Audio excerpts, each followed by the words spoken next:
If you're looking for a high-performance 5G phone from Samsung in the mid-range segment, there is nothing better than the M42 5G, which just launched a couple of days back. And given the prices, it's a super choice for Samsung buyers in this price band. And first, let's go through a super quick unboxing. So there's the phone. I've got the black color, more on that later. You get a Type-C cable and a 15-watt fast charger, not the 25-watt, it does not support that.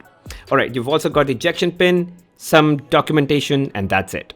You don't get any earphones, you don't get protective casing, and you do not get a pre-applied screen protector in the box. So those are all expenses you might have to incur additionally. Alright, let's talk about the design and build now. Now, design on the back panel is something that Samsung has been experimenting with on M series phones, and I would say all decent experiments. This one has a prism dot pattern on a glossy plastic back panel, and it sort of reflects a spectrum of colors as light falls on it.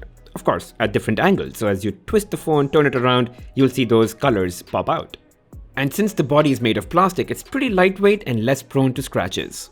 But this thing is definitely a fingerprint and dust magnet, so I highly recommend that you do get a protective casing for this. Of course, it's not glass and it doesn't look as premium, but at this price point, I don't think it's something to complain about.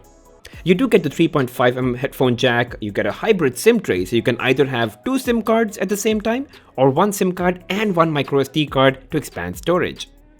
Also, this has Gorilla Glass 3 for display protection. Now obviously it is not IP68 water and dust resistant, and also it does not have stereo speakers, so the earpiece on the top does not work as a speaker.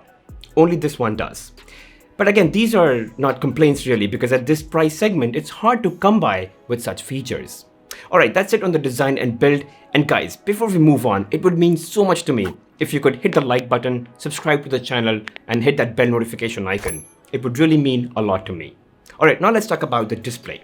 So it's got a 6.6-inch Super AMOLED HD Plus display. So colors are nice, it's Super AMOLED, punchy, popping colors.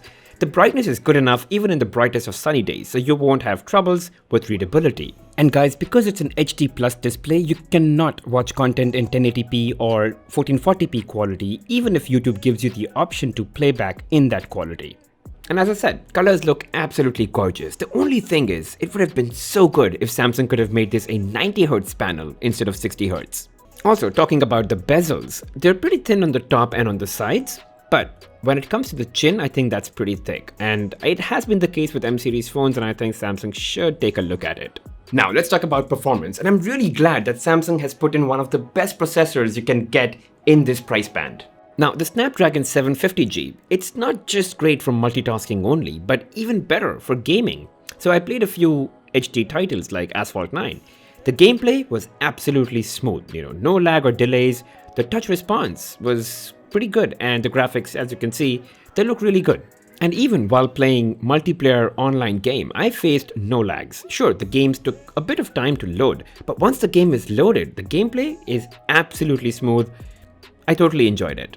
Now there are two variants, one with 6 gigs of RAM and the other with 8 gigs of RAM. And I think just for 2,000 rupees of a difference, getting 35% more RAM is just a wiser decision. Your phone would be more future-proof, slightly faster, just overall better.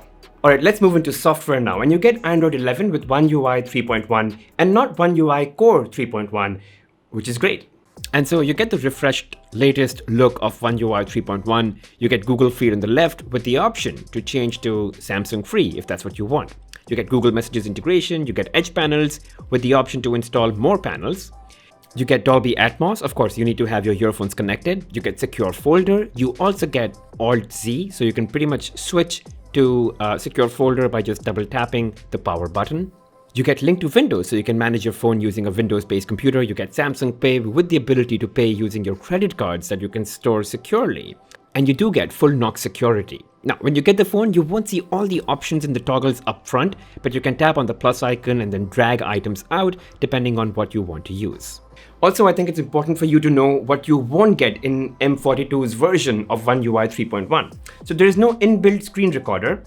There is no always-on display. Obviously, it doesn't support DeX or wireless DeX, that requires more power, and it does not support for good lock modules.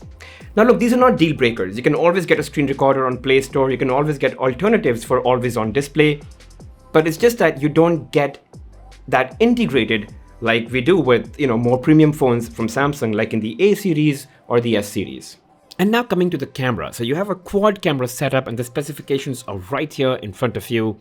But specs is just one thing. It's the picture quality that really matters.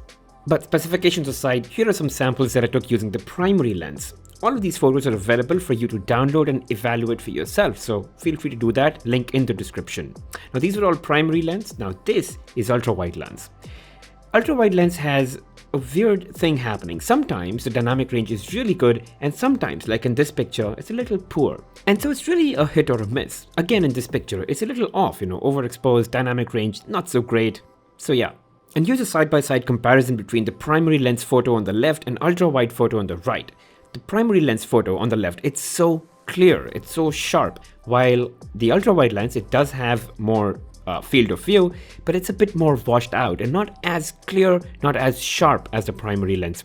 And here are some shots taken in portrait mode where, the background gets blurred. I think they've come out just about okay. Edge detection is not 100%, but it's pretty decent. And these are some macro shots taken using the macro mode, using the macro lens. So again, all of these are available for you to download so you can check on the quality. And these are some indoor shots that I took with not too much light around, just very little ambient lighting, all taken using the primary lens. And I think that does perform pretty well in low light. In terms of available modes, you do get single take mode, which is great. If you go into more, you can access more modes. There's Pro Photo, which also gives you a couple of options to play around with, except you cannot select audio source like you can do in, let's say, S series phones. Sadly, there's no portrait video recording mode, which is actually one of my favorite video modes on Samsung phones. Also, the phone can shoot up to 4K videos, but only at 30 FPS. The 750G processor cannot support for smooth 60 FPS video recordings, and so that's not there. Obviously there is no OIS, but it does have super steady video recording, so that's good. Now there's video stabilization, but that only works in full HD video mode and not in UHD or 4K video mode. And lastly, let's talk about battery. So M series phones have always come with monstrous battery capacities, and this one has 5000 mAh, which is actually easily going to last you, like definitely last you for the entire day, and in some cases might even extend to 1.5 days with moderate use. But just something to keep in mind that if and when 5G kicks in, in India, and you do migrate to 5G data use, your battery is going to run out faster. So just something to keep in mind. But yeah, 5000 mAh is pretty good. All right, conclusion time. So if you're looking for a decent mid-range smartphone from Samsung that has 5G and really good performance for that price band, I think the M42 is the only phone that you can go for right now. Now, of course, there are other competing phones from other manufacturers that may have the same CPU or the processor and still provide for, let's say, better display or better battery capacity. But again, Samsung does come with its own set of advantages, like really great customer support. It does provide for continuous improvements updates, security updates, and functionality updates, which I think other manufacturers really have a hard time in delivering. So yeah, I think that's pretty much it on the Galaxy M42 5G. If you guys have questions, feel free to drop them in the comment section below. And as always, guys, don't forget to hit the like button, subscribe to the channel, and hit that bell notification icon. I'll see you guys in the next one.